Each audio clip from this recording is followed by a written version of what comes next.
नमस्कार, TV9 digital में आपका स्वागत है और मैं हूं कार्तिकेय शर्मा।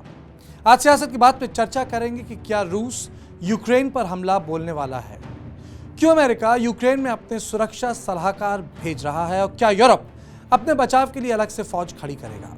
जी हां, ये बात सच है कि शीत युद्ध खत्म होने के बाद पहली बार यूरोप में तनाव बहुत बढ़ गया है। इसका कारण है कि यूक्रेन की पूर्वी सीमा पर रूस ने अपनी फौज तैनात कर दी है।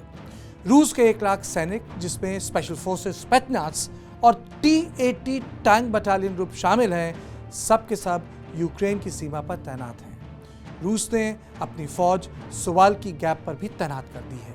ये पोलैंड और लिथुआनिया के बीच का 80 किलोमीटर का लंबा हिस्सा है, जिसे यूरोप की फौज ठीक से डिफेंड नहीं कर सकती है।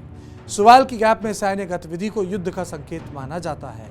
यही कारण है कि पूरे यूरोप में अलार्म बेल्स बज गए हैं। वहीं रूस की नौसेना अमेरिकी नौसेना को ब्लैक सी में ठीक से मूवमेंट तक नहीं करने दे रही, यानी अंतर्राष्ट्रीय क्षेत्र में भी रूस अमेरिकी बेड़े का पीछा करता रहता है। 2014 में रूस ने क्रीमिया ऐसे ही हटा लिया था, तब अमेरिका के राष्ट्रपति बराक ओबामा कुछ भी नहीं कर पाए थे। 2014 में रूस और यूक्रेन के बीच युद्ध में 15,000 सैनिक मारे गए थे, लेकिन अब अमेरिका क्रीमिया की गलती को दोहराना नहीं चाहता है। रूस ने क्रीमिया इसलिए छीना था क्योंकि उसने सोवियत यूनियन के ज़माने में क्रीमिया को यूक्रेन तोहफे में दिया था। उधर अमेरिका यूक्रेन को javelin anti tank missile, stingers और मी-17 हेलीकॉप्टर्स भेज सकता है। रूस का मानना है कि अफगानिस्तान के बाद अमेरिका कमज़ोर हो चुका है। अमेरिका के राजनेता यूरोप के युद्ध में अपनी सेना नहीं भेजेंगे। वहीं रूस का मानना है कि अमेरिका का सारा ध्यान इंडो पैसिफिक और ताइवान पर है और वो उसका फायदा उठा सकता है। यही कारण है कि रूस ने इस साल ज़पाट 21 युद्ध अभ्यास किया, जो द्वितीय विश्व युद्ध के बाद दुनिया का सबसे बड़ा मिलिट्री युद्ध अभ्यास था।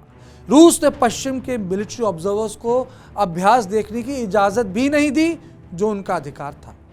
रूस का मानना है कि यूक्रेन सोवियत यूनियन का हिस्सा था और उसकी असली जगह रूस में है, रूस के साथ है, पर उसके बाहर नहीं। लेकिन यूक्रेन अब नेटो का हिस्सा है और किसी भी रूसी कार्रवाई का जवाब नेटो दे सकता है। यूक्रेन के खुफिया और रक्षा विभाग का मानना है कि रूस बड़े हमले की तैयारी कर रहा है। यही कारण है कि यूक्रेन के बॉर्डर के पास सेना की मूवमेंट इतनी तेजी से हो रही है कि ट्रूप फॉर्मेशन को भाप पाना मुश्किल हो गया है। उधर अमेरिका में रक्षा विभाग के लोगों का कहना है कि बहुत ज्यादा आधुनिक सामान बेचने से तनाव और बढ़ जाएगा। लेकिन पिछले महीने पोलैंड के पास अमेरिका ने परमाणु बमों से लैस लड़ाकू विमान उड़ाए थे, जिसको लेकर रूस ने अपनी नाराजगी जाहिर की थी। लेकिन रूस ने कुछ कदम ऐसे उठाए कि यूरोप और अमेरिका उसका विश्वास नहीं कर सकते। यूरोप के बॉर्डर पर रूस हमेशा 6th और 22nd डिवीजन को तैनात करके रखता है। इस साल उसने साइबेरिया स्थित 41st डिवीजन को यूरोप के बॉर्डर पर तैनात कर दिया। इसे combined arms and army division कहा जाता है। इसके साथ रूस के मिलिट्री ट्रांसपोर्ट विमान नए नए मिलिट्री उपकरण लेकर लगातार सीमा के पास उतर रहे हैं। वहीं रूस ने यूक्रेन के पास रोस्टोव में नेशनल गार्ड यूनिट को डिप्लॉय कर दिया है, जो रूस की पारामिलिट्री सेना है। दुनिया भर में युद्ध की तैयारी या युद्ध के समय ही पारामिलिट्री यूनिट फौज के साथ तैनात की जाती है। जैसे हिंदुस्तान में युद्ध के वक्त BSF भारतीय फौज के अधीन हो जाती है। रूस यूक्रेन की सरकार के खिलाफ है और उसे बदलने की कोशिश कर रहा है। आज चीन और रूस दोस्त हो चुके हैं। चीन ने अमेरिका को ताइवान में फंसा रखा है और रूस ने अमेरिका को यूरोप में। लेकिन यूक्रेन को लेकर अमेरिका के पास विकल्प कम हैं। अगर रूस ने 2014 जैसी कोई कार्रवाई करनी शुरू की तो युद्ध निश्चित होगा। यही कारण है कि यूरोपियन यूनियन अपनी साझा फौज खड़ा करना चाहती है, जिसका प्रस्ताव उसने हाल ही में पास किया है। तो सियासत की बात पे बस इतना ही। देश और दुनिया की बाकी खबरों के लिए देखते रहें TV9 डिजिटल।